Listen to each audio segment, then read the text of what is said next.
రాజకీయాల్లో పవర్ అంటే కేవలం కుర్చీ కాదు, అది ఒక మానసిక స్థితి, అది ఒక ఆట, అది ఒక యుద్ధం.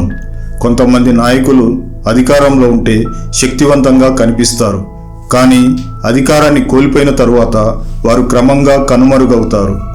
ఒక వ్యక్తి మాత్రం పవర్ కోల్పోయిన ప్రతిసారి మరింత కఠినంగా మారాడు.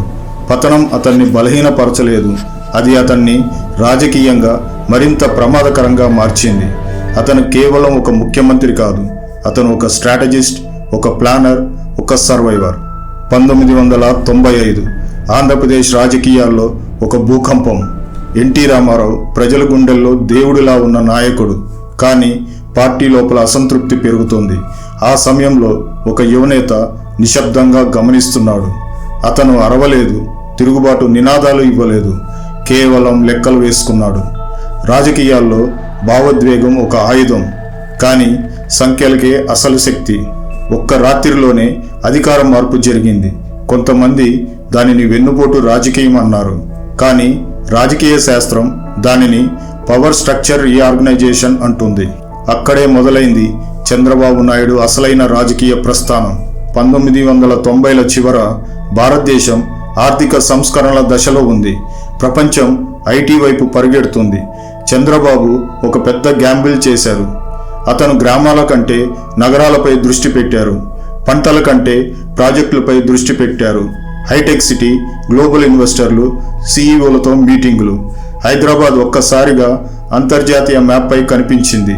అతను రాజకీయ నాయకుడిలా కాకుండా ఒక కార్పొరేట్ సీఈఓలా ప్రవర్తించారు.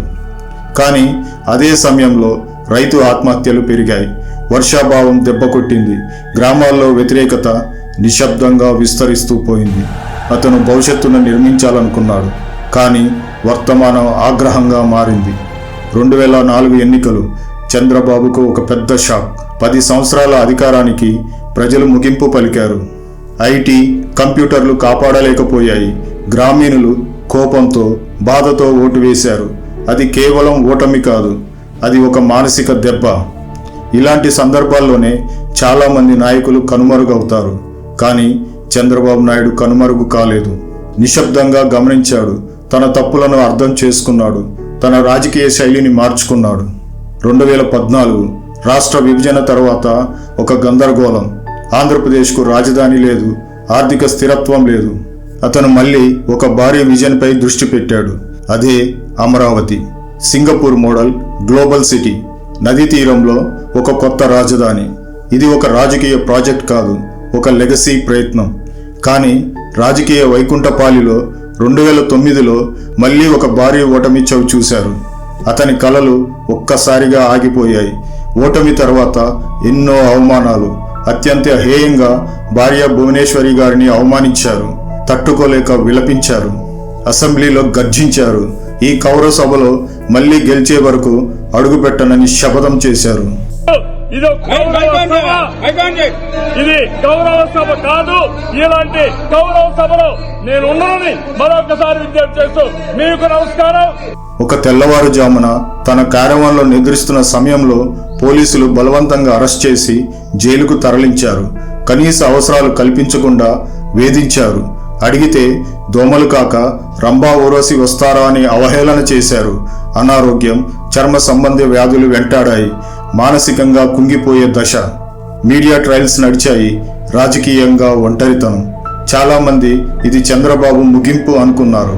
కానీ ఒక్క విషయం గుర్తుంచుకోండి, సర్వైవర్లను పూర్తిగా ఓడించడం చాలా కష్టం. అతను మళ్ళీ ప్రజల్లోకి వచ్చాడు, రాజకీయ సమీకరణాలు మార్చుకున్నాడు, మళ్ళీ పొత్తులు కట్టాడు. ఎన్నికల్లో విజయ దుందూబి మోగించారు. విజనరీలు భవిష్యత్తును చూస్తారు, సర్వైవర్లు వర్తమానాన్ని అర్థం చేసుకుంటారు. చంద్రబాబు నాయుడు ఈ రెండింటి మధ్య నిలిచిన నాయకుడు. అతను పెద్ద కలలు కనగలడు, అలాగే అవసరమైతే చిన్న రాజకీయ ఒప్పందాలు చేసుకోగలడు. అతని రాజకీయ జీవితం మనకు ఒక పాఠం చెప్తుంది. పవర్లో ఉండడం గొప్ప కాదు, పవర్ కోల్పోయిన తర్వాత కూడా నిలబడడం గొప్ప. హైదరాబాద్ టవర్లు అతని విజన్ని గుర్తు చేస్తాయి. అమరావతి మట్టి పొరలు అతని కలలను గుర్తు చేస్తాయి. అరెస్టు ఫోటోలు అతని రాజకీయ యుద్ధాన్ని గుర్తు చేస్తాయి.